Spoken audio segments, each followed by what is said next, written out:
All right, welcome back to the BFR Podcast presented by Sports Mockery and Fanatics. Like always, my name is Dave. I cover the Bears for SM, and I'm joined by my good friend, co-host, Chicago Bears content creator, Ficky. You can follow him on all socials. It's Ficky Baby, and of course, follow the pod at BFR_pod. Again, on all socials. We have a preview, a special one. We have GoodGameBro. His name's Doug. He's an NFL YouTuber. I guess college football as well. He's been doing it for years. He'll be joining us here shortly, where we'll go ahead and talk a little bit of Justin Fields. He'll kind of give some insight on Caleb Williams as well, talk a little bit of Madden, but of course, we're going to really just kind of talk Bears-Texans. Sunday Night Football, it's a huge matchup, Ficky. First of all, before we get into all this, how are you feeling? After feeling, I mean, a couple look, days. It has. So it feels good. Look, it sucks that this is how it works, but like my week is dependent on how well this team plays. So even though the offense, as we've talked about on our post-game show, even though it didn't look good, a lot of it seems like it can be corrected. There wasn't anything that I look at and I'm like, oh my God, this team is hell. For example, it's not like if I was a Giants fan right now, that's where things start to worry. Like we've been in situations like that before where it's like, okay, after week one, literally all hope of the season is stripped away. And that has not been the case with us so far, right? If we see another bad performance from Caleb week 2, maybe they'll start to, veer its way into our little feeble minds. But at this point, like, I feel like first game, we can easily bounce back. And what's great is that this team was able to win without Caleb playing well, which shows that this defense is still in lockstep how it was at the end of last season. Will we have a performance like that every week? No, that never happens, right? That's just not probable. But It does give you hope on that side of the ball, which makes sense because all the guys are back, most of them, and they added some improvements in other areas that, hey, maybe they can compete with a lot of these high-powering offenses like the one we're about to see here on Sunday night. Yeah, Houston's going to be – I think Tennessee was a test for sure. I think the – defensive line that Tennessee brought was a lot better. We knew it was good, but I think we could look back here at the end of the year and they could be probably top 5 between Sweat and Simmons. It's a nasty duo we saw up close, and it doesn't help that the Bears, their weakness is inside, and you saw that clear as day opening week. I don't think Houston has that type of duo. They're going to be a problem. No, don't get me wrong, but I think it's going to be a better matchup. I want to kind of, before we get, Doug on here, any other final thoughts from last week's matchup that I know we gave our, instant reactions Sunday right after the game, but I have a couple thoughts. Did you have anything you kind of wanted to touch on? Yeah, you know what I thought, after kind of, obviously I'm not a QB guru, but seeing some of the QB gurus out there talk about like Caleb Williams, what went wrong, what went right, I felt a little bit more at ease. Like a lot of it seemed like, which Caleb talked about in this presser, like footwork. It wasn't necessarily eyes. And for me, that's a lot more coachable than like being able to read a defense or knowing where your reads are at, right? Basically, his footwork is still kind of in the mindset. This is what I kind of like compiled from the mass that I listened to, is that like his footwork is still kind of in that hero ball, savior mode for like he was in USC, right? And we saw that with that horrible 19-yard sack where he's just trying to get out of Dodge, right? And so you're hoping that, maybe not week 2 will be here right away, but maybe by week 8, some of that is course corrected a little bit and he's in more of a groove with this offense. Week 1, though, we're going to overreact. We know how it is, but I feel a little bit more at ease with that. For sure. I was going to get to mine. It looks like we do have Doug here, so we're going to go ahead and bring him on. Jack, do you want to switch it over to 3? Yeah, I got it real quick. You got it? Cool. Yeah. Hey, Doug, can you hear us, man? Yeah, what's up, gentlemen? How's it going? Oh, wait a second. Not repping a Chicago Bears shirt, which is fire. That's dope. I had to do it. Listen. I had to do it. I couldn't come on here with my Steelers gear. I have a Justin Fields jersey, but I didn't want you guys to be upset about a franchise QB, so I came over with this. So. We appreciate it. You'd probably break the internet if you wore a Fields jersey on this podcast. It'd be enough for the clicks, but yeah, that's fun. Well, hey, first of all, Doug, thank you for hopping on. If you guys aren't familiar, GoodGameBro on YouTube, Twitch, NFL kind of content, college football streamer. Obviously one of the best in the business. So Doug, thank you for hopping on. We appreciate it. Week 1 is over. So of course we're going to talk about that, but first we kind of want to get to know you a little bit better. First of all, content creation. When did you start? How did you know this is something you wanted to do? And like, how long have you been doing it, I guess? Yeah, I'm old. I'm 36, so I've been around the game for a long time. But I kind of wanted to do 2 things growing up. I was like, I'm going to the NBA or I'm going to be on ESPN, and neither of those panned out. So content creation was kind of like a nice bridge in between. And then I've been doing this probably since 2014, being pretty steady with like video streams, something of that nature. 2018, I took it really serious. And it's done really well. So it's a hobby. I don't do it as my full-time job. I could, but I like to not get burnt out creatively, and it's been fun. Jack, you want to bring that comment back up from JG with the Cascade Valley legend? So I just thought we had to give that a shout out. Love to see that. Low key. I started watching you. I want to say I found your channel like right when COVID hit, and I've been following you ever since. So I love your content. I love your builds, your college builds. The franchises, all that. So. Had to fanboy for a little bit. So, great stuff. Ficky is a big Madden guy. He has his own dynasty league. He doesn't let me in it yet. That's why I'm over at GGB over here. No. I'm just kidding. His is very. How long have you been doing it, Ficky? For a while, right? Oh my God, this group's been doing it for. We did 8. We've done. Wait a second. 2 years going on our 3rd year, and we've done I think 12 seasons. So we at least hit 4 a year. And then this year we started up college football. So that's sick. Love it. Anyways, it's fun. We like the community. A little bit more mad in a second, but you talked about Justin Fields off the rip.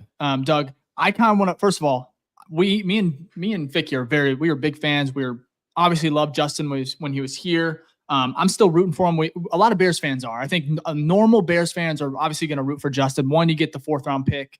It turns from a 6th to a 4th. And then also he's just a good guy. He's talented. We want to see him succeed. What have your thoughts been? He had 156 yards passing, 91.9 QBR rating, and then I think he had like 50 or 60 on the ground as well, but no turnovers. What are your thoughts on him since he's landed in Pittsburgh? Yeah, it's been weird because I think Pittsburgh is a really weird sports town. I'm from Virginia originally, and so I've been in Pittsburgh a couple of times, but I think it's always weird when you have beat writers that are kind of trying to hate on a guy before he can kind of get in and kind of settle his feet. I mean, Fields has been through the gambit, right? No disrespect to Chicago, but like his situation in Chicago was not ideal. He then comes to Pittsburgh feeling like I'm going to be the guy or have an opportunity to be the guy. But we got, Russ out here who's trying to revive his career at the same time. And so there were weird whispers in camp about, is Justin ready? Is he mature enough? All the weird stuff that people write that is just ambiguous and can apply to literally any human being on the planet. But for me, going out there in week 1 in what is essentially a surprise start because Russ is old, right? Stuff starts to ache a little bit and you can't really get out there. But not turning the ball over, playing against a not like easy defense. Like they just got Judon. They're trying to figure out a couple of things in Atlanta as well. But AJ Terrell is a dude you do not want to throw the football at. They have the best safety duo in the entire NFL. And for Fields to play well enough after not practicing with the starters for the majority of camp, not really getting the opportunity to really run with that unit and feel kind of things out a little bit. And we maybe could have used another wide receiver on that roster. But I'm impressed. I'm optimistic cautiously. And I think if they can keep inching him along a little bit, Russ, take your time, I like where he's at. Are you more in the camp of, look, Russ is old. We get it. It's definitely not the Seahawk Russ. You're looking more like the Denver Russ. Okay. Not great. Are you more in the camp of, hey, look, we're trying to build a future here. We haven't had a decent quarterback in 4 or 5 years since Ben retired. Let's just roll the dice with Justin. Cut the losses. We're only paying like $1.58 for Russ anyways. So let's just roll Justin out for the rest of the season. Or do you want to do more of like how they do with rookie quarterbacks sometimes? Well, let's let Russ kind of do this bridge quarterback, mentorship, whatever. And then let's get Fields, more time to kind of develop and then roll him out next year. Yeah, I'm kind of in the camp of, listen, if Mike Tomlin thinks it's a good idea, I'm here for it. I've been fortunate to be a Steelers fan and have great coaches my entire life, and I will always trust what Mike Tomlin does because the dude just knows how to get it done. He's a player's coach. He's respectful. He holds players accountable. I love Mike Tomlin. So whatever Tomlin wants to do, I'm good with. But it's also the perfect situation. If Justin doesn't end up being the guy, we bring in Russ. If Russ doesn't end up being the guy, Then we go to the draft. Like, there's not a bad scenario here. If Justin balls out, cool. That's our franchise guy. If Russ balls out, cool. We have a bridge for another 2 years probably at this point. I don't think Russ trusts his arm, though. I got a whole lot of, discrepancies there. But if we go and get a guy in the draft, I'm okay with that too, because this is a pretty good year to go out there and get a quarterback in the draft as well. So to me, it's a win-win situation all across the board. If we suck, it's whatever. If one of those guys is good, we got him for cheap and we can get him on a discounted contract, and I'm okay with that. You said something about Mike Tomlin, though, right? He's a great coach. He hasn't gone under 500 in like 100 years. So knowing that, do you feel that you're going to be in a position to be able to get a top quarterback? Because you're normally not. I know that they're expected like 4 or 5 quarterbacks to go in the first round this year. Yeah. But like, do you want quarterback 5? When does that normally hit? So it's interesting. What I will also say is that when we had Kevin Colbert as a GM, he was much more like not risky. He was very risk adverse. He was being super safe, super just like, I don't know. But Omar Khan is like, oh yeah, let's go out here and make some deals, Yeah. And I'm for that. And I also, I hold a grudge against Kevin Colbert because he left us with Kenny Pickett. That's really the guy you wanted to go out there and get, whose hands are smaller than all of us on the podcast right now. But I like Omar Khan a lot. I think we're in a great spot from a GM perspective. I love Mike Tomlin, and I feel good as a football fan to be like, those dudes know what they're doing. I don't have to, maybe like the Bears have done in years past with your previous guys, be like, I don't know if they're making the right decision here. Like, I feel like we're in good hands right now. That's good. Hey, so you said Omar Khan, I think, was actually wasn't he hired when Ryan Poles was hired as well? They were kind of both interviewing for a lot of different GM jobs, because I was actually a big fan of his as well. So I'm happy he landed in Pittsburgh. My question for you is, when you initially got Justin, were you surprised that it only took a 6th? Like, I just want to know your perspective on that. Because from obviously Chicago, we were like, what? Yeah, what? With a T and an F afterwards? Yeah. Yeah. I'm not really shocked, to be perfectly honest with you, because the whole way that Chicago handled it, I think, was unfortunate. I think it's probably the best way to put it. It was a situation where everybody knew they wanted to move on from Justin. And at first, I think we were all kind of like, oh man, are they going to stay with Justin and trade that pick? Kind of do the thing where they let Caleb go elsewhere. But to me, it always felt like they knew they wanted to move on. And if you're a GM, what buys you more time as a GM to say like, hey, I'm establishing my stuff, is to go get a rookie quarterback. If you keep the other guy, they're going to be like, that's a bad decision. But if you go get a rookie quarterback, you buy yourself 2 to 3 years, unless you draft Daniel Jones, New York Giants. But you buy yourself, actually, he's bought them time, so maybe I can retract somehow. Yeah, how? You got a contract extension. That's crazy. He's got me in my backyard throwing the football. Like, man, I could probably sling it like that. Yeah. But like, to me, that was the big move, is when they were kind of taking all that time. I'm like, they're trying to find the best possible deal, but everyone knows Justin's unhappy. The Bears front office doesn't want him to be their long-term quarterback. So nobody's going to give you crazy capital from a draft perspective or from a player perspective. So it just, to me, I feel bad for Justin. I wish they would have done it way sooner, but I'm not surprised by the compensation at all. Awesome. Yeah. And they kind of, at least this is how they phrased it, is that like we were doing best for Justin so that we didn't feel necessarily as bad for a 6th. So my question is for you, though. Obviously, we want to see him succeed, but we also want to see him hit 51% of the mark. If you were a betting man right now, is he going to get 51%? Are you hitting the over or the under on that? I think we barely hit the over. I think what's going to happen is Justin will start probably this week again in Denver, just because Sean Payton's, situation of him trying to go after Russ. They probably want to hold Russ back another week or so. I think Russ does come back and they give him the starting opportunity, because Justin will probably have some issues here or there. We have the toughest schedule. Pittsburgh's like top 3 toughest schedules in the NFL North this alone. year. Yeah, it's terrible this year. We look at our week 11 through 18 or whatever, I want to cry. Like a grown man, I just feel like crying. But I do think Justin gets pulled back from being the starter for a little bit. I think Russ comes back in, but I don't think Russ is going to keep it from both a performance standpoint, because he sees a pass and he's tapping the football. That's a sign of a quarterback not trusting their arm. So I think Russ either gets pulled from a performance or a physical, like, wear and tear standpoint, and Justin's going to end up getting like 55-60% of the snaps by the end of the year. We'll take it, I guess. I'll take we'll that. take it. Happy for us. Yeah. We appreciate it. So I want to pivot here to your guy, Caleb Williams. He's in our Madden franchise league. That's your quarterback.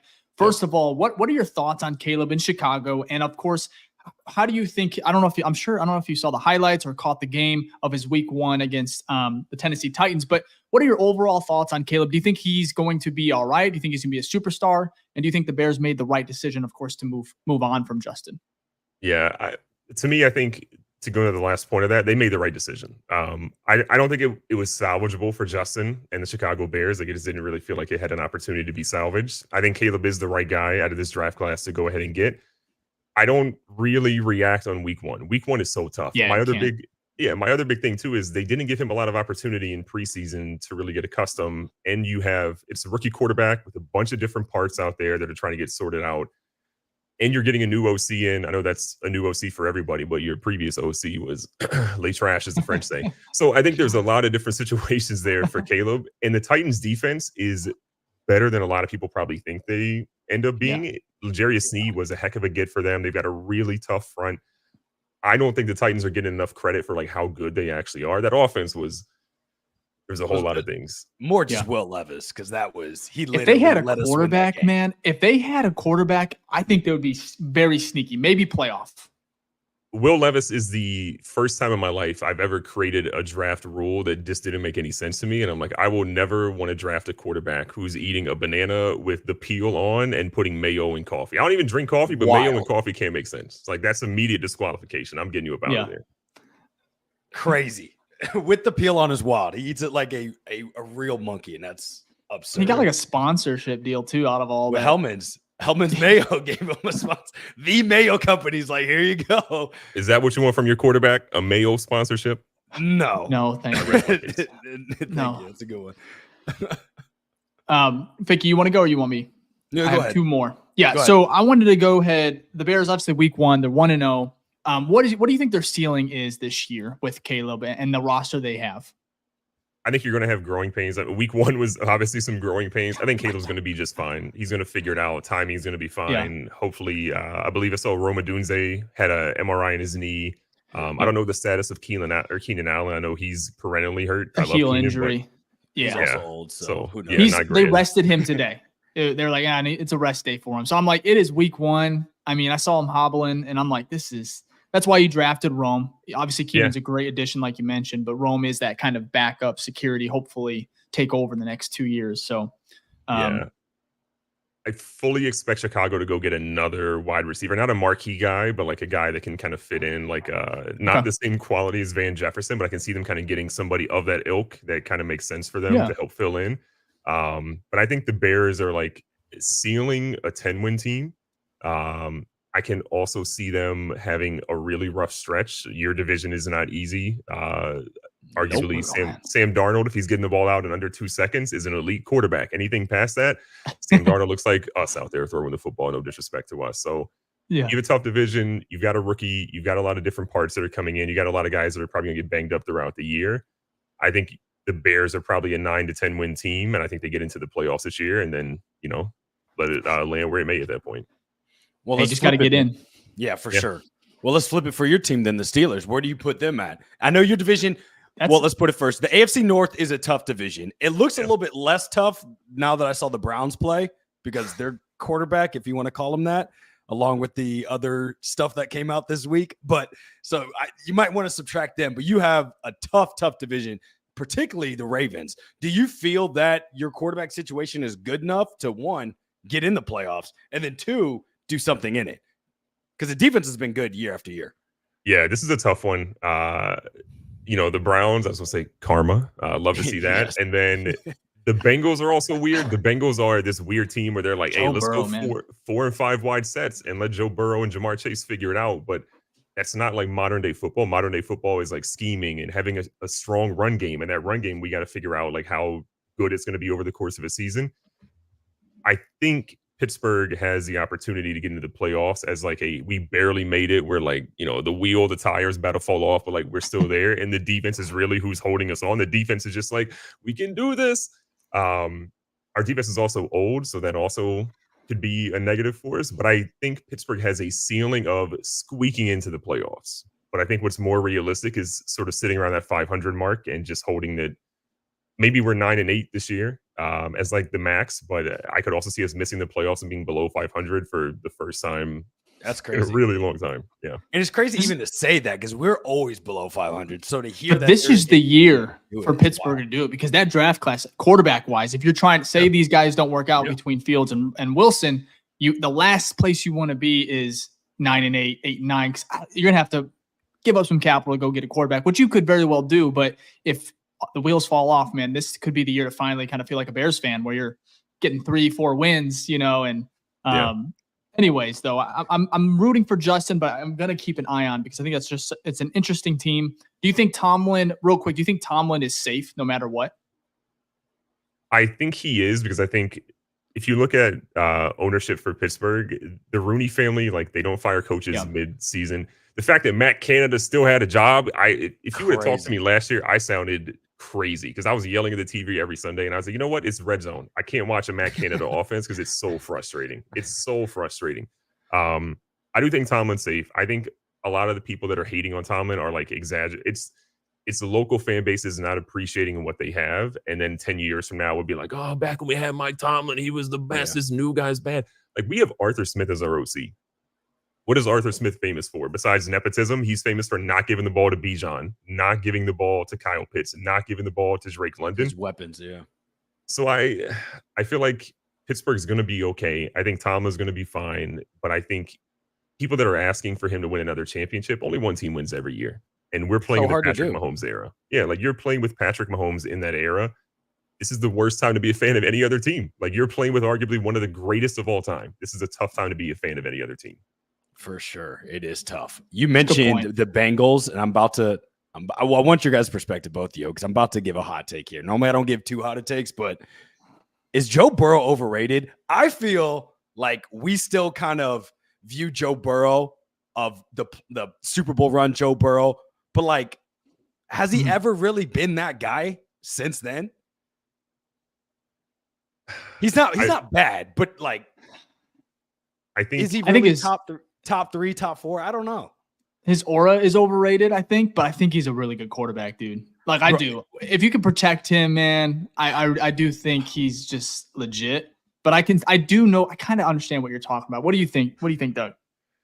To me, it's very much like the Bengals are that weird friend where the best way I can describe their ownership is like they're that friend that has like a crazy, I'm not like a fashion dude, obviously, but like they'll have this crazy expensive shirt on and you're like, that's crazy.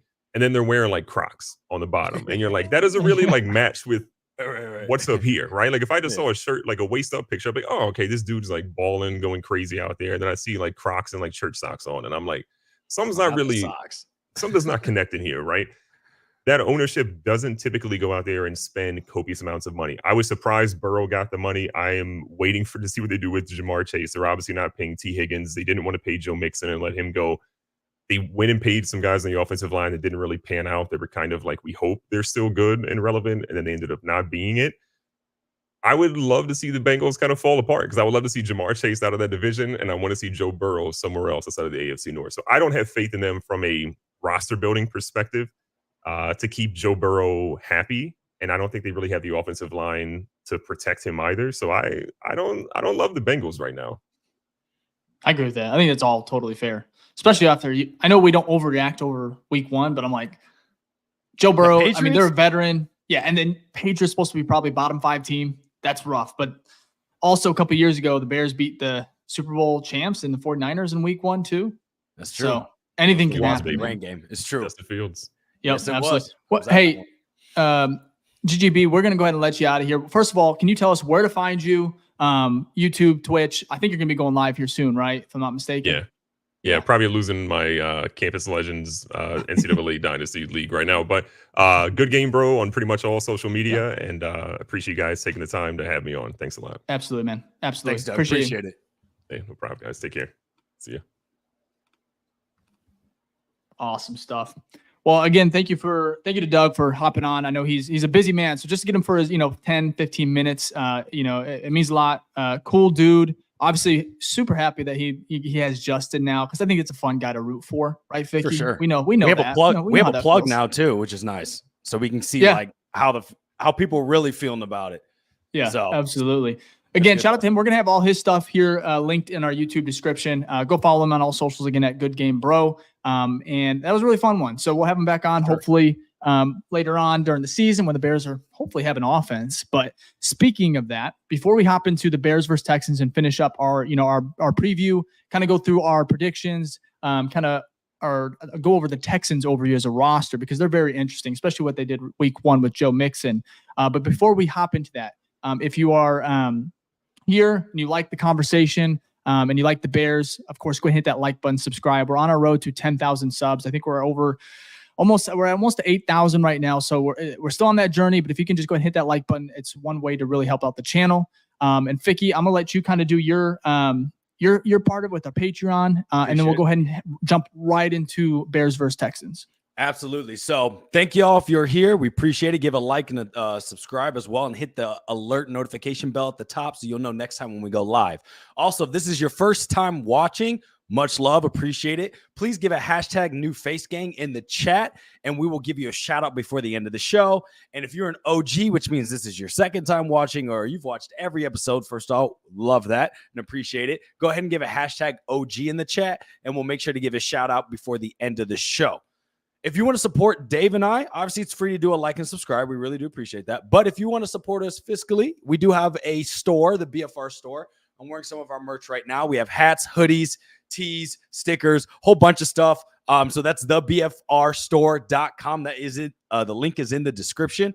Also, we do have a Patreon, which you guys are active in, and we love that, and we appreciate it. We do have a free tier, so you could join and just check it out. We do have a rookie and a Hall of Fame tier, and in those we have giveaways that we do monthly. We have one-on-one Zoom calls that we do. We have a mailbag episode, starting up our Madden League here soon. Whole bunch of great stuff on there, and that is the BFR Den on Patreon. Again, the BFR Den on Patreon. The link is in the description as well, and all the proceeds, the donations, all of that from both the Patreon and the merch store, all that goes back in to getting great guests, to improving the show, everything above, just trying to bring more value to you guys. And we really do appreciate that, because really we're trying to build a community of Bears fans and BFR fans, and that's like the end goal. So we appreciate all of that.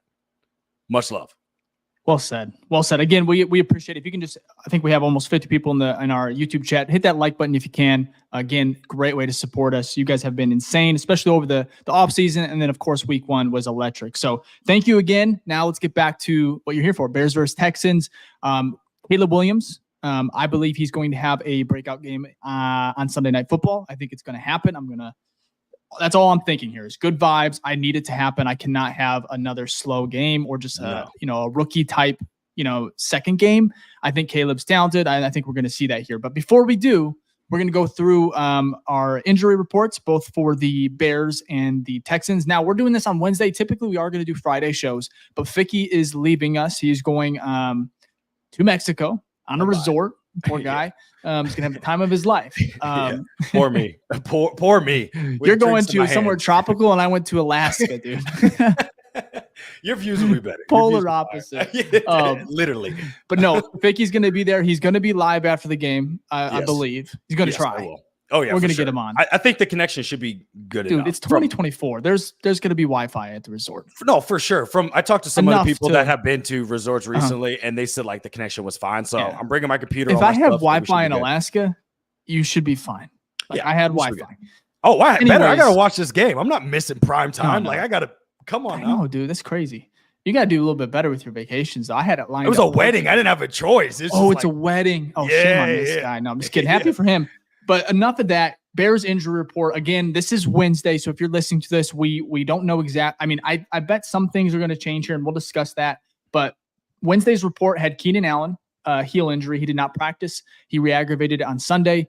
But now Matt Eberflus did state that it was going to be a rest day for him due to the heel, but it's a rest day. So I think he's fine. He also finished the game, if I'm not mistaken. I saw him. I was watching over the film after he had that deep ball from Caleb and was limping. He was on there at the 2-point conversion.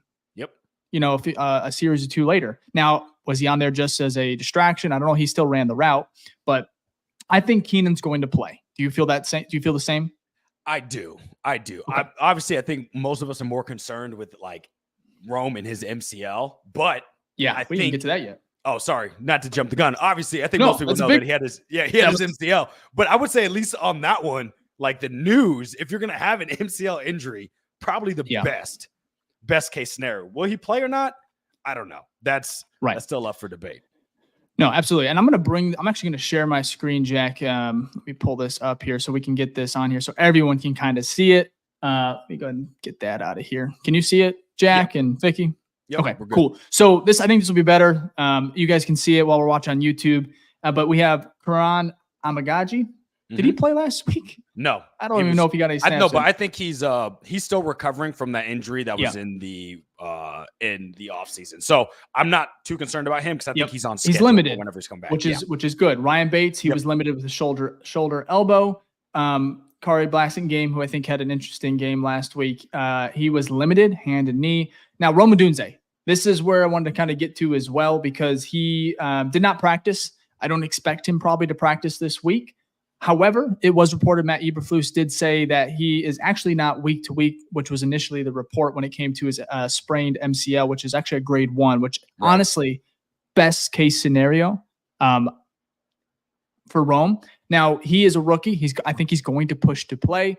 Matt Eberflus said on the, I think, Rick Eisen show that he is day-to-day. That's where that was revealed. And that, it's possible. He's not ruling him out for Sunday. Now, I don't think Rome needs to play. However, if he does play Ficky, I want to hear your thoughts on this. I think he should, one, not be blocking out there on Sunday. Give him just strictly routes. Correct. Routes that are, I guess I would say, easier on him and his body. But if you throw him out there 15, 20 plays, I think that's perfect if he is healthy enough to play. Now, the Bears, trainers, doctors, they're the best in the business. I think they're going to make sure he is at least fit and won't re-injure it. But what do you think right now? It's Wednesday. He was out. He did not practice. Do you think right now he plays against Houston on Sunday? I mean, no, but could it happen? Yes, right? But from other injuries like that, it's normally not day to day. That's why I was a little confused. Like you're thinking at least like 1 to 2 weeks, right?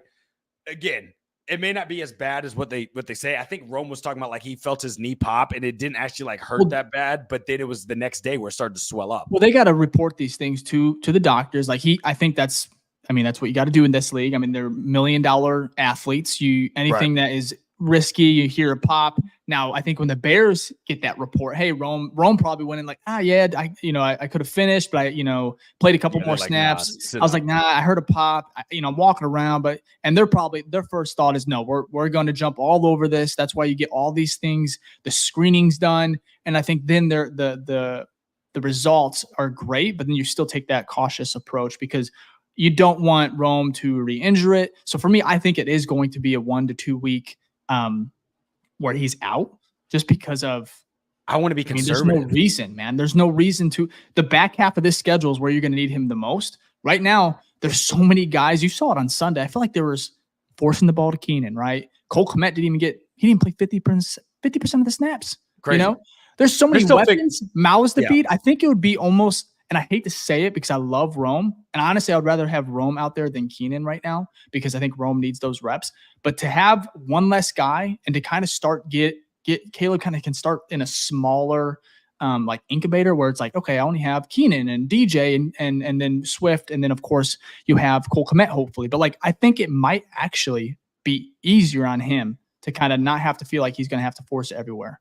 So I don't know how you feel on it. I'm with you. Those 2 weeks. Again, it's week 1, so it's kind of hard to tell like schematically what they're trying to do and whatnot. So, they got to do a little bit better, Shane. For sure. I will not argue that. But it's got first four weeks of the NFL season we talk about all the time. It's about these teams trying to figure out like their identity, right? Players say it all the time. Yeah. It's true. We have new offensive coordinator, so that's going to happen. So if there's a time for Rome to miss, it's obviously we want it, like you said, we want him to miss this beginning portion, right? I'd rather play conservative so that he comes back 100% ready to go on the back half of the schedule, right? I don't want this to end up being something where it's lingering him all throughout the season. Now, I say that to also preface with if the medicals clear him, I'm not going to be mad if he's playing on Sunday, right? Because if they clear them, they obviously know, first off, they're professionals, so they know more about the body than I do. And secondly, they work for the team. So like, I'm going to trust their judgment over me being like, I don't think you should be out there. Right. So if he gets cleared, he gets cleared. I'm cool with it. But if he doesn't, let him rest. We'll reevaluate. I know we said day by day. I don't know about that. We'll reevaluate again next week when we have our week 3 opponent. So yeah, I agree with you. Let's let him chill. Let him chill. I was like, let him cook, I wanted to bring up, there was a couple plays. I wanted to actually see if I could bring up, let's see here. I think it was a run play, if I'm not mistaken, right, Ficky? Where we got injured? Yeah, where he got injured. It was a field run to here. the left, and Valus, I think, blocked and landed on him. And it was in the fourth quarter? Yeah, I think so. So I'm going to find it here. But it was this one right here. Yeah, because it's the second to last play involving Rome. So this play right here that we're pulling up, and I know we haven't finished the injury report for the Bears, but I just wanted to showcase, highlight it. Rome is on the back over the screen. You got Valus just destroying him. Good catch though. Catch and run by Valus. I mean, it was people are calling for his head though after this. For sure. But that's again, this is a great catch by Valus. And then you have a really unfortunate. I'm going to see if I can pause it here, and then we can maybe even. Yeah, he kind of falls right onto him on the right side. Yep, he gets tackled into him. It's not even he falls; he gets literally tackled right into Rome. So it's just like, what are you going to do? You can't do anything about that. No, it's brutal. It's not what you like to see. But at the end of the day, next man up. Next man up, but also it's not serious. That's where you sure. Look. First thing I heard was when you saw this knee injury, it was like, oh my God, are we having like a flashback Kevin White here? Yeah. Like it was weird. I didn't like it. So I'm glad that the results came back quick, that we got the best case scenario. I think Rome obviously was just doing what he needed to do, and this is actually the final play that Rome played on Sunday, where you see him limping off here on the bottom of the sideline. Yeah, where that's never good. You don't want to see it. And we'll see it one more time here. Rome on the left side of the line. He's trying to do a block here, and he's going to be limping off after DeAndre Swift just hurdles a guy. Crazy. Swift really started to heat up at the end of this game. After watching the film, man, I wish they could have connected a little bit more with him. Couldn't block. That was the problem. Couldn't block. Also, I think, there was a screen drawn up for him that they couldn't block. Yeah, couldn't block. They got knocked down. I remember that one. Well, actually, it was Nate Davis that he didn't even help with Coleman Shelton. Like he could have bumped him. And I think that's why he got maybe benched for a little bit. Now they say they were rotating, they're going to rotate him no matter what, which I think is just interesting. Horrible. I don't think that, I don't know. Give me 5. Just give me your best 5. Look, it's it's a little, the rotation, you see all the coaches do it in the NFL. So obviously there's a reason why they do it. It just seems like on paper, it doesn't make sense. Two things you don't rotate: quarterbacks and linemen on offense. You just don't do it. You don't rotate them. But they do it. But I'm saying they do it all the time, and it doesn't make really? Not just the Bears. You see other coaches. I'm not saying every team does. I'm not saying that, but it happens enough where you're like, don't you want your just best 5 out there? But you'll see they'll have a rotation of 2 or 3 guys. So I don't know. It's early still. H-Town highlights real quick. I want to bring you that comment up. Here goes, because this is the title of the video is, I do believe Caleb's going to have a breakout game. We're going to get to our predictions. We're going to get to why I feel that at least. Now, he goes, if Caleb can't have a decent day against the Titans, what makes you think he'll have a good one against the Texans? I think we can go ahead and talk about this if you want, Ficky. Do you think he's going to bounce back? And have a better game? To answer this question, because I think it's a twofold. Do I think he'll have a better one? Not sure. Why he could, though, is because I think the Titans defense is better than the Texans defense. Texans just gave up like 30 points to the Colts. Also, their secondary did not look that great. And if you want to talk about the pass rush which is supposed to be those are some of the biggest signing was Danielle Hunter in the offseason, right? And you have Will Anderson. They did not look good at all. I think Will Anderson had 1 pressure. Their total defensive line had 7 pressures. That's it. They did not do much against the Colts offensive line. So I think you just nailed it, Ficky. Pressure. The pressure that Caleb faced in week 1 is not going to be there. At least not interiorly. No. Interiorly. Is he going to get sacked? Maybe. Sure. Once or twice, that's possible. But if you go back and you watch this game, and you're not a Bears fan, because I don't think we need to watch it again. I've watched it twice. but I don't think anybody else. But if you're the Texans fan, you want to go watch. I mean, you see the stats. You're probably feeling good about this week, and you should. I mean, they're 6.5-point favorites for a reason. They are on the road, but at the end of the day, Caleb is not going to have to face a front like he just did in Houston, and that's just simple as that. Now, the cool part is, I think he's a competitor, like we all know. And I think he's just, not that he won't make mistakes. I just feel like he's going to pass more than 90 yards, right? I think the offense is going to connect on some big plays because they left a lot of big plays out there because Caleb was, and he admitted today during, the presser that he was rushing things. It was sped up, right? His footwork wasn't there. He was missing throws that he never misses. So I think that right there, the shallow, honest truth is why Caleb is going to have a breakout game, because it can only be better. Like, there's no way he throws for under 100 yards again this year.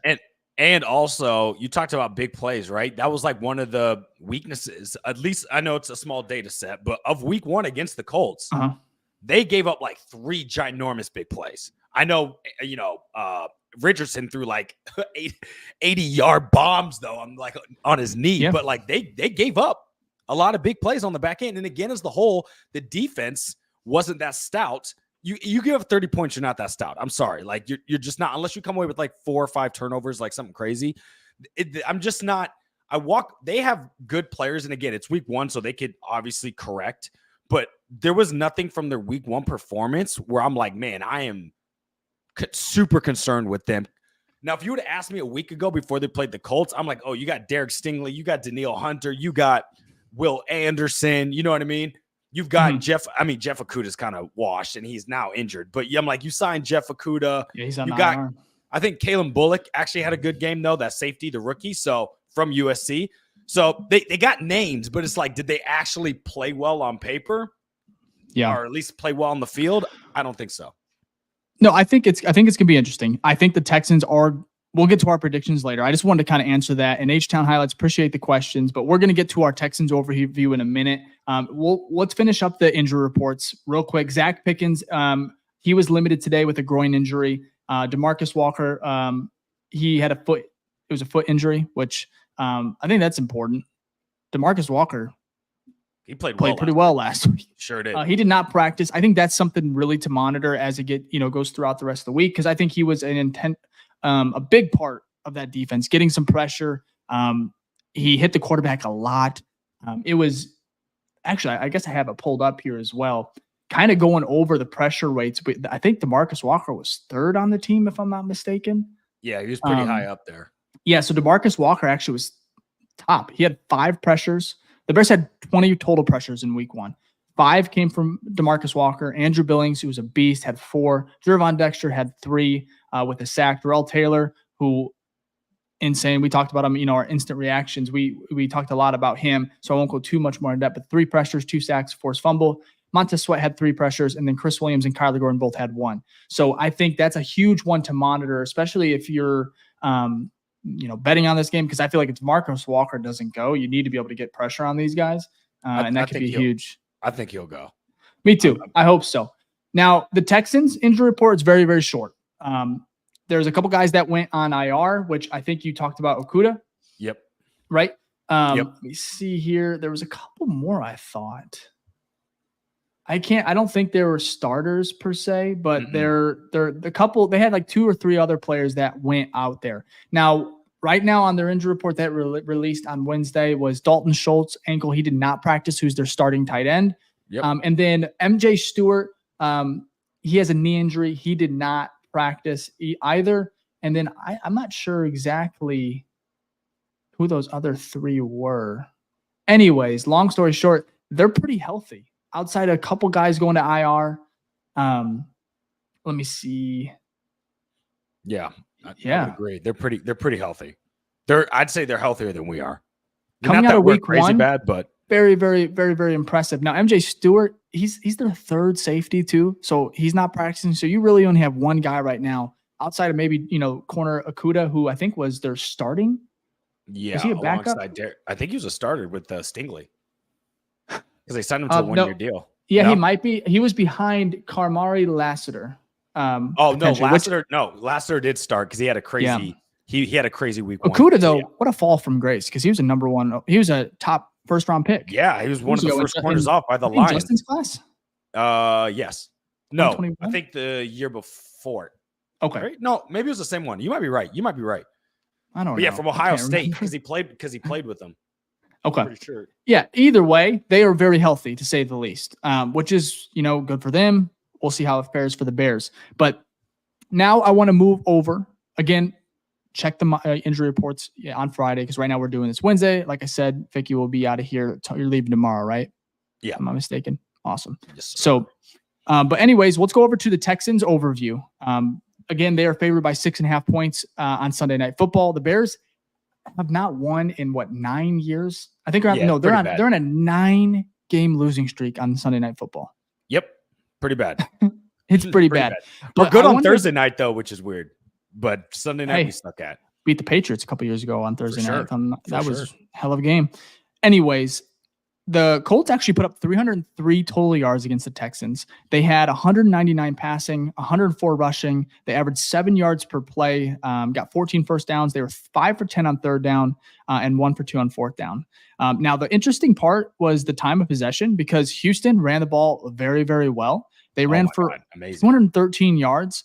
They gathered up 26 first downs, but the time of possession, they had 40 minutes to Indy's 20 minutes, which is just insane. The ball control that they had was very, very impressive. Joe Mixon, who was the AFC offensive player of the week.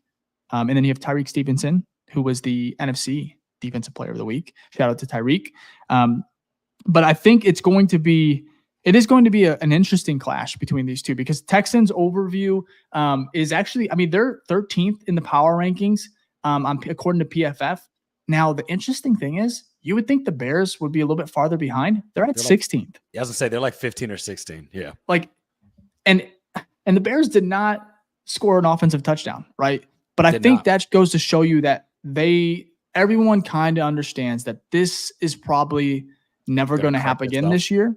Yeah. In regards to the offensive output that the Bears put or produced. Lack thereof. Yeah, for sure. So I just think that the clash of CJ Stroud in this offense, obviously stopping the run is going to be huge. Joe Mixon is an insane addition. They still have Damian Pierce as well. Yep. It's a good run game, good offensive line. Of course, we know what CJ Stroud's about. So that's one of my key matchups is this. I talked about in our last game, right? Our last pregame was we had the number one rushing defense last year. Excuse me, only allowing like 84 yards per game. But that was not the case week one. That was actually our only weakness on the defensive side was we did not stop the run well, particularly in that first half, right? Tony Pollard had our name.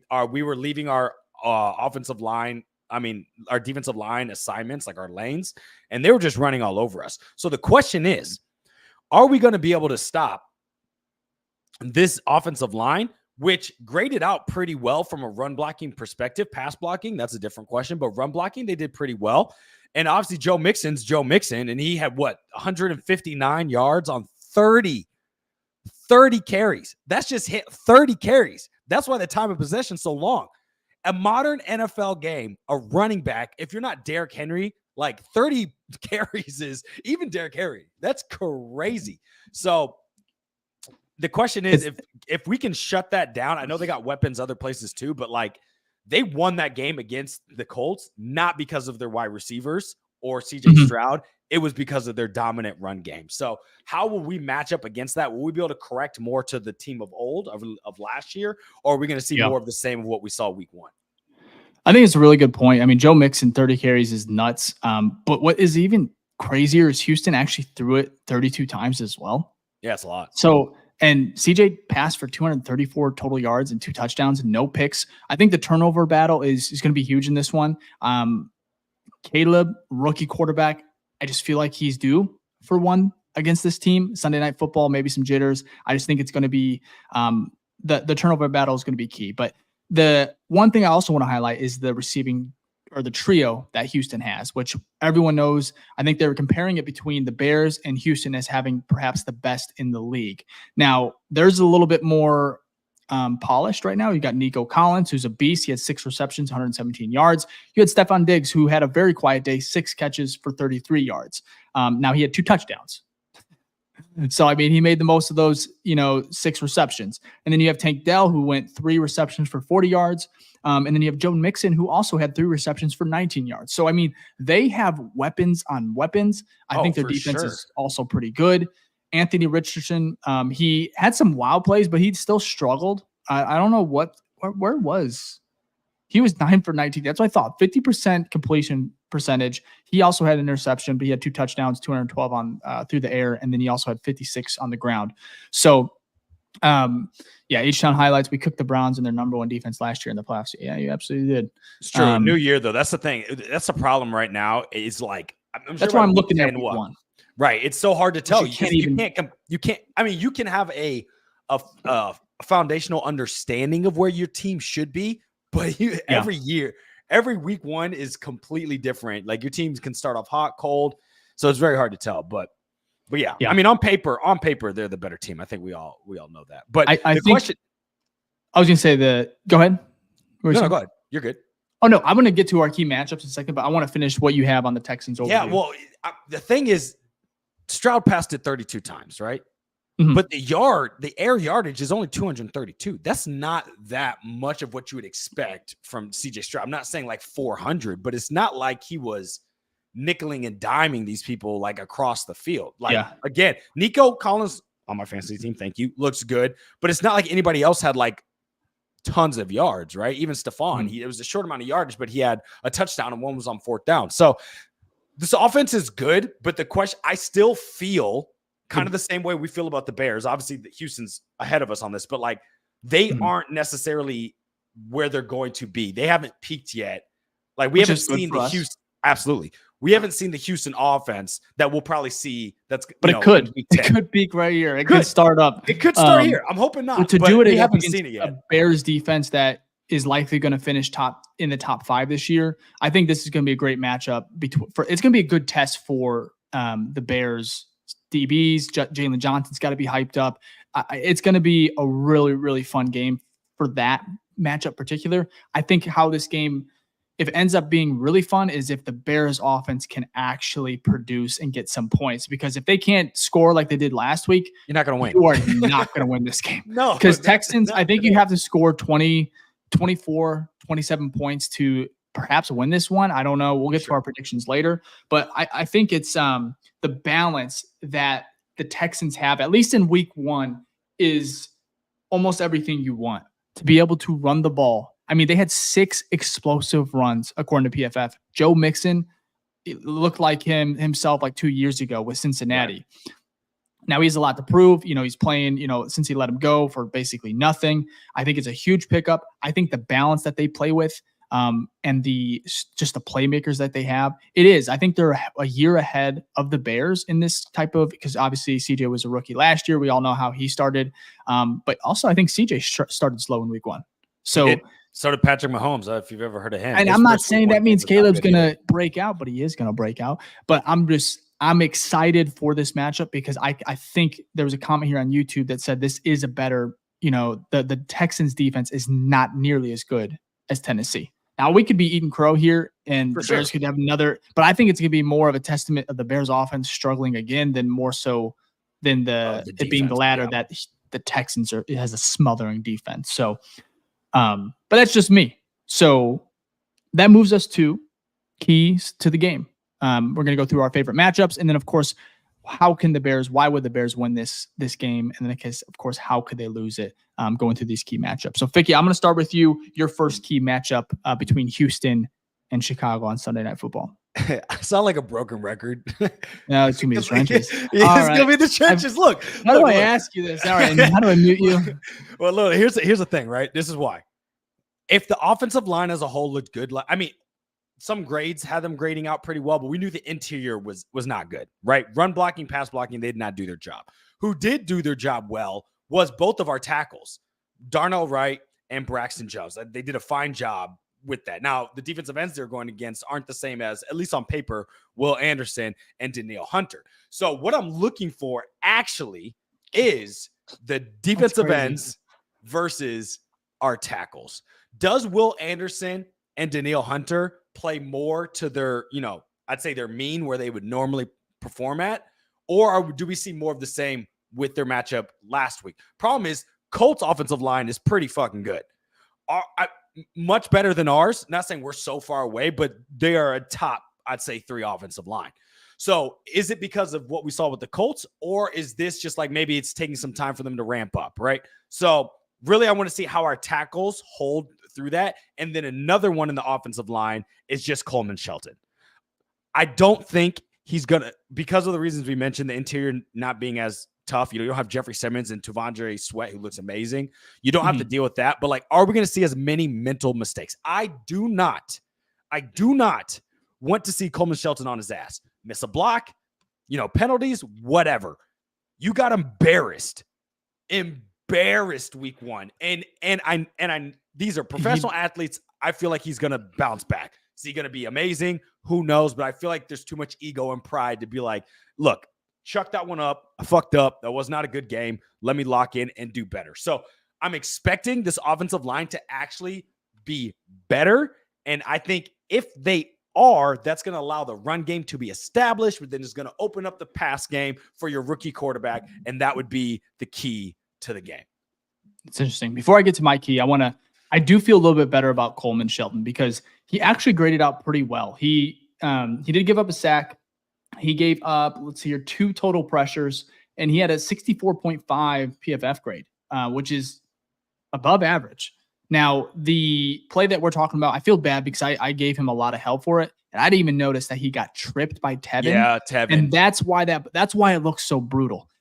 So it looks so bad. So I feel a little bit better that at least he didn't just get flat. Like I thought he just got overpowered. I'm like, are you kidding me? Like that cannot happen. But the fact that he got tripped, I feel a lot better. Maybe I shouldn't feel a lot better, but I do. We'll find out.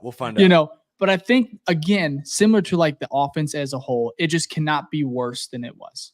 Because I think the Titans are just that much of a matchup. Now, my key to the game for this one for Chicago, and it's probably the key for the Texans as well, but the opposite. So for Chicago, you got to stop the run. I said earlier, Joe Mixon had 6 dynamic, explosive runs in week 1. He could not be stopped. It was like 5.7 yards a clip. The biggest thing for me is make CJ Stroud beat you, right?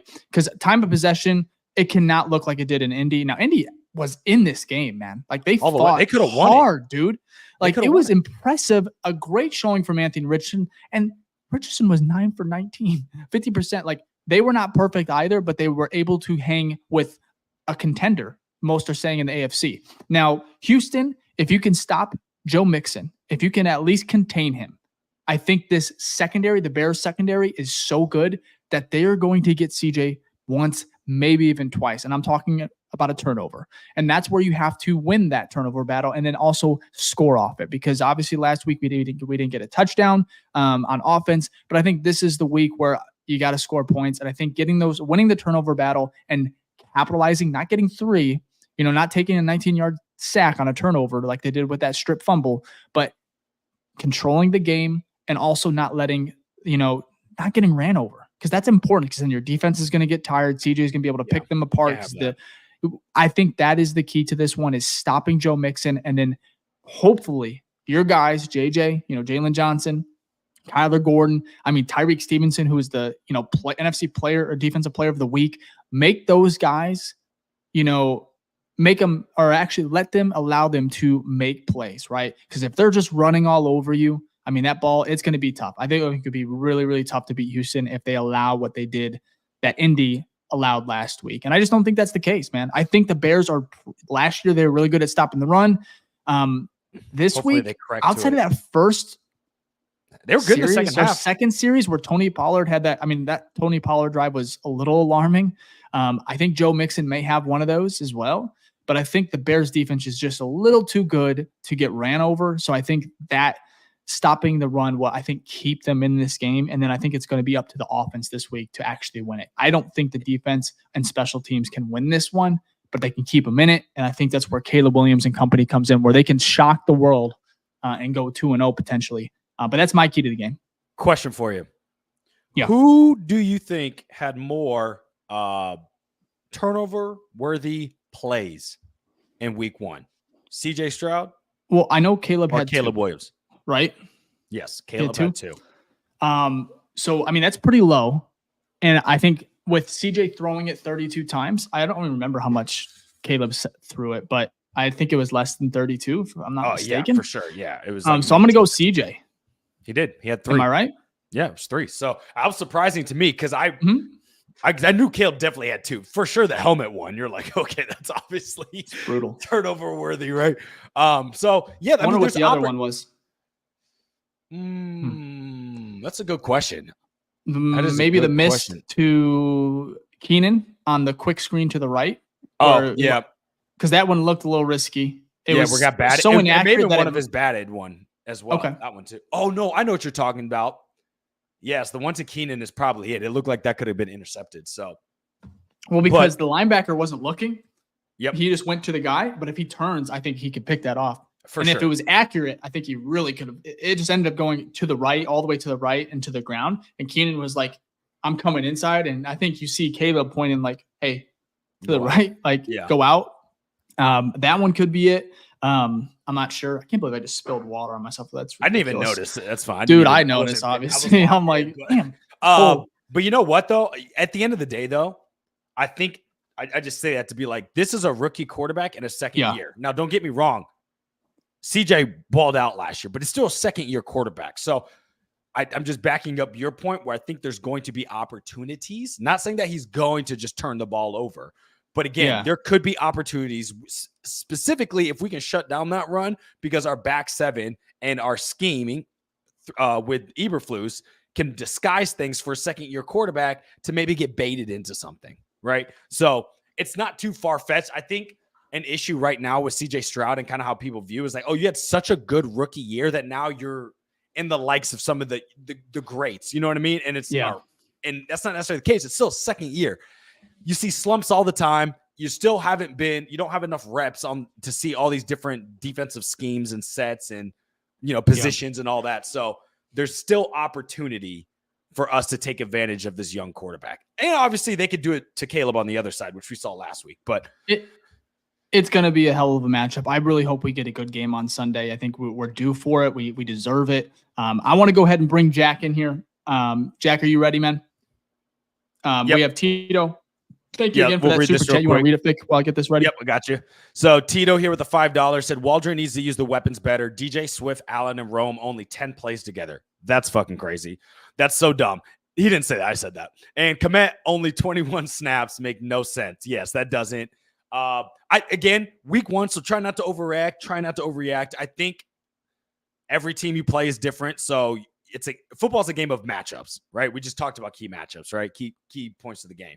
So I think this week we're not going to see a carbon copy of some of the stuff we saw last week. So hopefully that means we start to see some of our weapons together more. And hopefully we see Cole around like that 70 to 75% snap count where he's normally at.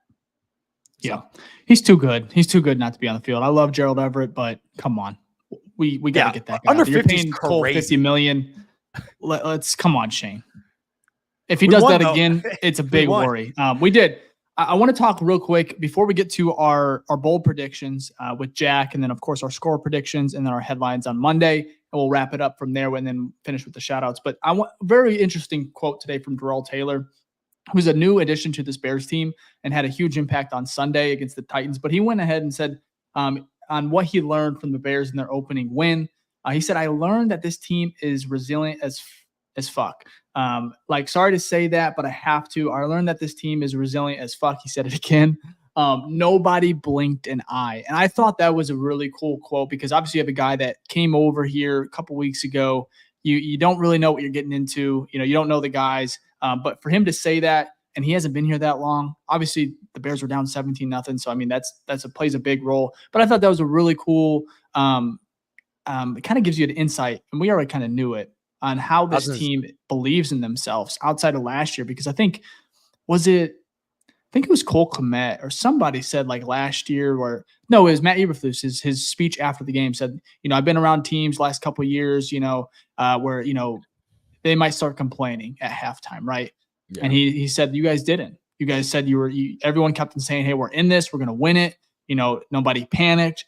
I wanted to kind of share that before we move into our bold predictions, because I think this culture is so important for this young team. And I think Flus has a lot to do with it. I know that a lot of us had him on the hot seat and things like that. And it totally makes sense because this is a results-based league. But players were talking about, like, what was his halftime speech? Like, a lot of players got asked that. And it's like he just came in and said, hey, look, we know who we are. We know what we need to do. And so that ties right back into what you're saying and how important it is, where we talked about this with the preseason, building that winning culture, not just a culture, but like that belief that we can win, right? We've won 5 games in a row. So these guys are going in to situations like Houston and be like, Houston who? We'll see if that happens or not, but that's the attitude you got to have, because when you do face adversity, you have that confidence and belief in yourself. And we have not seen that. I'd say the back half of last year, we start to see that, obviously, because they started horrifically and then bounced back. But previous years, that was not the case. And I think you kind of had that loser victim mentality. And it's glad to see that we're starting to turn the page, because that's going to get you a couple wins here and there. And we literally just saw it last week. That game we should have lost. Let's be real. Yeah. And we were able and last year they lose it. That's why they started 0-4, right? There was things they could not. I mean, that Denver game comes to mind, but anyways, I just thought I wanted to share that. Now let's get to our bold predictions. Welcome, Jack. Again, our producer on the show. Follow him on all socials at Jack Scroggs _. I believe that's all socials, Jack. If not, you can find him, Jack Scroggs. Or don't follow him. Google him. That's probably good too. You can't Google me. There's a Jack Scroggs who plays linebacker on Appalachian State. Wow. Right? Google me, I just get bodied by this guy. So yeah, physically and literally, right? My whole Google. I don't have a Google. It's just this guy. Oh, that's a shame. Anyways, so I want to get to our bold predictions here. Sorry, it says a vehicle was seen on my camera. I'm like, what?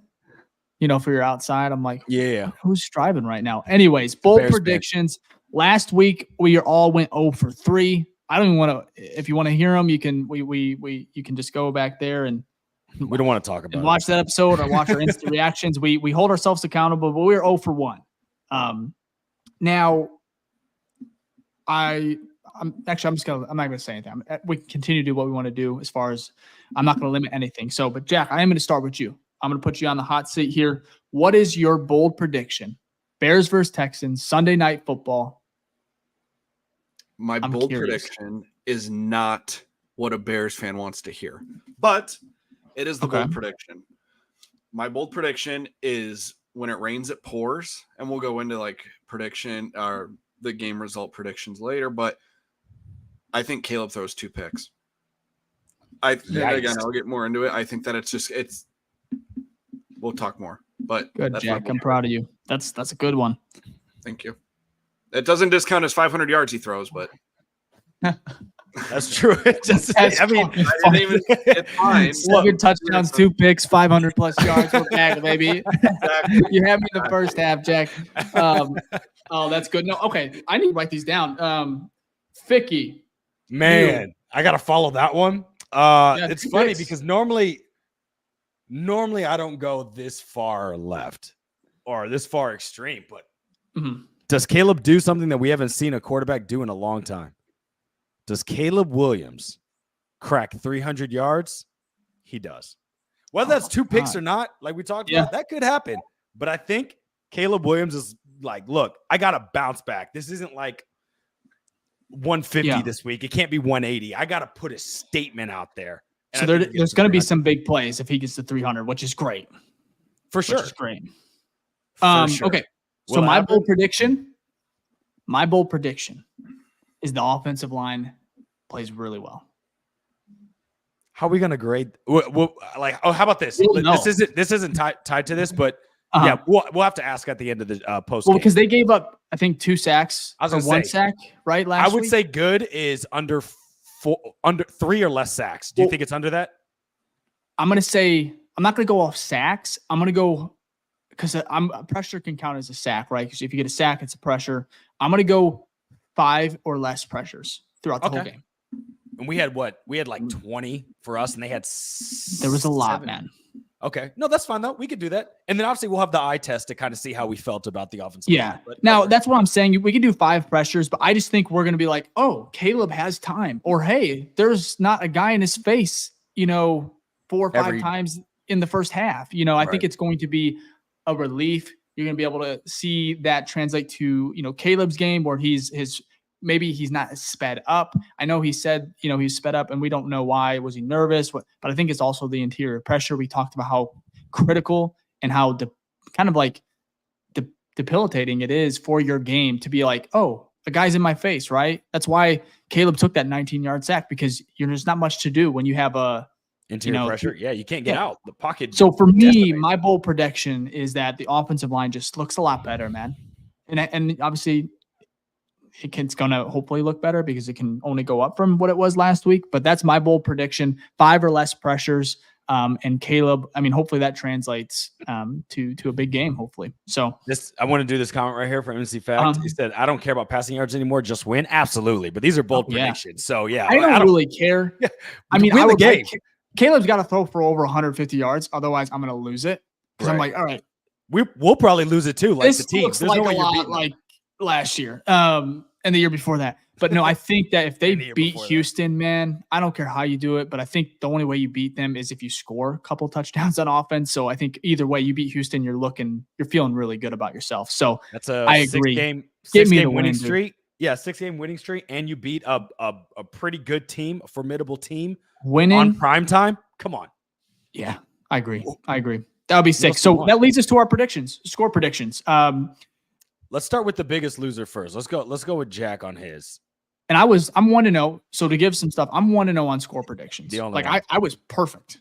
24-17. Ficky, you're a little off. Jack, you're way off. So let's bounce it back here. Let's try to see here.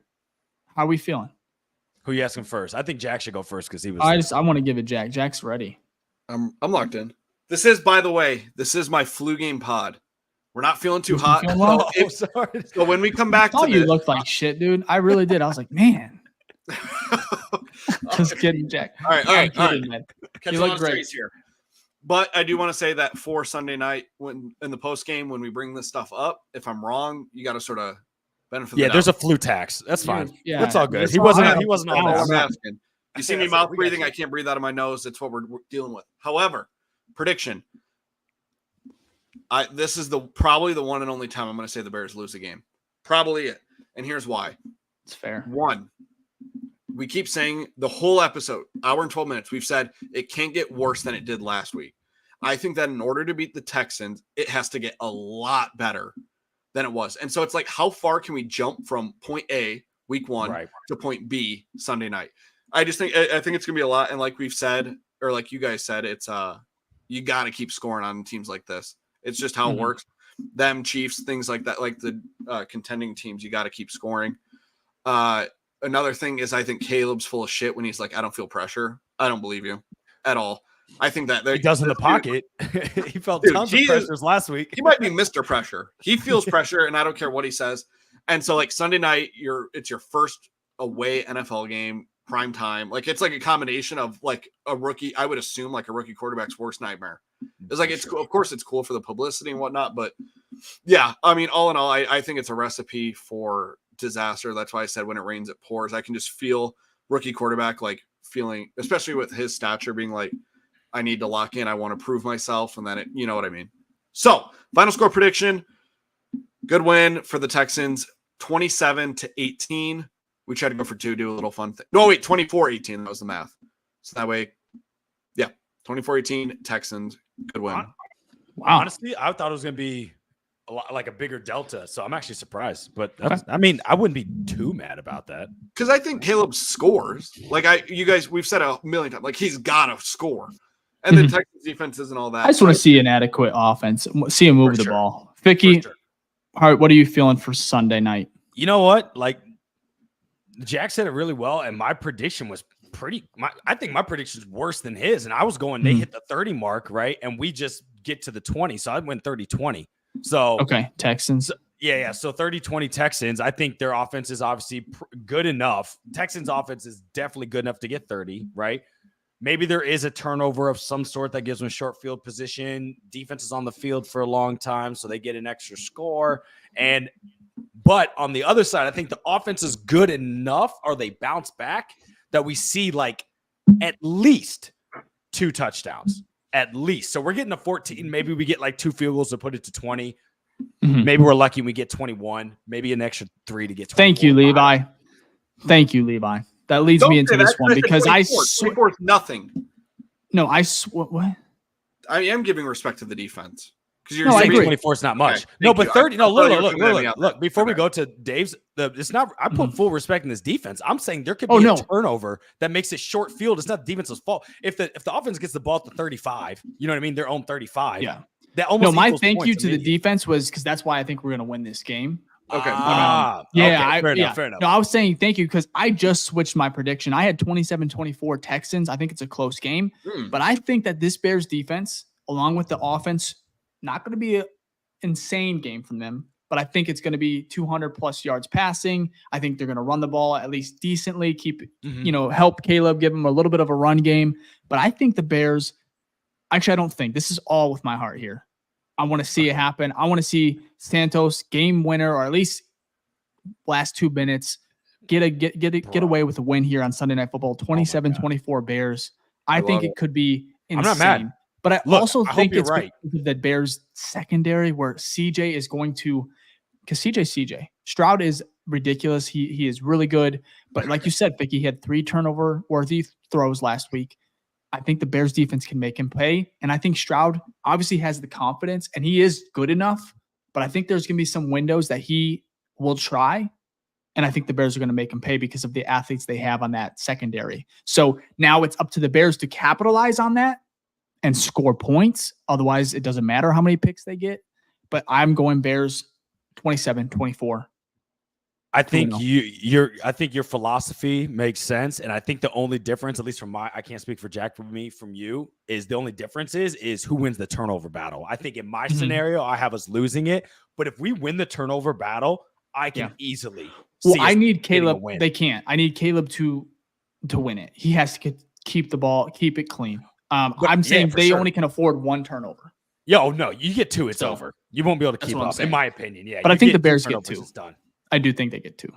I hope so. Hopefully, if they were to win, get a fumble, something that just ball bounces our way. I could see that happening. So we'll see. Should be fun either way. We'll finish with our headlines for Monday. How this works is just super simple. 4 or 5 words, can be a couple more or less, depending how much you need. But what is the headlines going to say online, on the papers on Monday morning after this Bears game? Ficky, do you want to start? Yeah, this is funny because I said this last week and it said Caleb has arrived, just like he is here or something like that. Not do it twice. No, look, it didn't happen. Okay, and I'm saying if my prediction's that he gets 300 yards, it's got to like something of like Caleb is here, because honestly, that's what they would say after last week, because everyone had the expectation of like, oh, we're going to see Caleb do number 1 overall type shit, right? And we did not see that in any of the slightest. So I'm hoping that we actually can, like, the headlines come back from this game is like, oh, that's the number 1 quarterback that we draft. Like, that's the Caleb Williams that we saw. So Caleb is here, 13's here, he's arrived, something along those lines. Okay. I'll go next. I'll let you go finish up, Jack. Mine is undefeated. Caps. 2-0, baby. Great. That's cool. That's cool. That's fine. So how sick, and no matter how you get it, because I think Caleb's going to struggle a little bit. I think it's going to be a team win. If they win this game, it's going to be because of a team effort, all 3 phases, because the Texans are a legit contender. So, but why not? Shock the world. So, Jack? Yours was too cool to not be last. That's an impossible follow-up here. Yeah, it was really cool. Appreciate it. Mine, I think, is just like mine's boring. It'll be like Jalen Johnson, CB1. I think I really feel like the defense is awesome, and I could totally picture in my mind of JJ just like locking up Diggs, Nico, whoever he's on, and just like having a hell of a game. So that's, again, mine's nowhere near as cool, but hey, we all can be cool, Jack. And you're sick. You're sick right now. So you got a sick tag. Very good excuse, dude. If you didn't have flu right now, you'd have something sick coming out. Anyways, let's go ahead and get to our shout outs here, and then we'll finish up the show. Again, thank you everyone for tuning in. It's been a really fun one. Thank you to Doug, GoodGameBro, as well, for hopping on for the time that he did. Again, follow him on all his socials. And yeah, let's get our shout outs, and we'll get out of here. All right, we got Vontae Knows with the hashtag OG on YouTube. Appreciate it, Vontae. We got Devin McGovern with the hashtag OG. Appreciate it, Devin. That's all who came out, Fick. Oh, wow. Okay, well, we appreciate it. We got a short list. Hey, our OGs failed today. No, I'm just kidding. They're Again, a lot of new people I saw them in the chat. A lot of lurkers. It's okay. One. You can lurk as long as you hit that like button. We'll leave it at that. Again, thank you again for the support. Road to 10,000 subs is still underway. So if you can help us out, hitting that like button, sub if you can, if you're enjoying the content, want to stick around. If not, that's cool too. We appreciate the support. We'll be back Sunday night. Ficky will be in Mexico, and hopefully his Wi-Fi is going to be good. But either way, Jack will be here as well. Right, Jack? Oh, I'm confirming this right now. I'm calling in Good. after the win, right? Ficky's Wi-Fi goes down. Let me take your spot. Oh, man. We're going to – it's going to be brilliant. You'll just have to text us your thoughts so we can have like a Ficky segment if your internet goes I'll bad. get you something. No, I'm going to try to be on, though. We should be good. Well, all three of us will be here. We're super, super excited no matter what happens on Sunday night. Again, Bears football. You only get 17 of these guys unless you make the playoffs. So we're going to enjoy every single one. Hope you stick with us and do the same. And we'll be back Sunday night. Peace.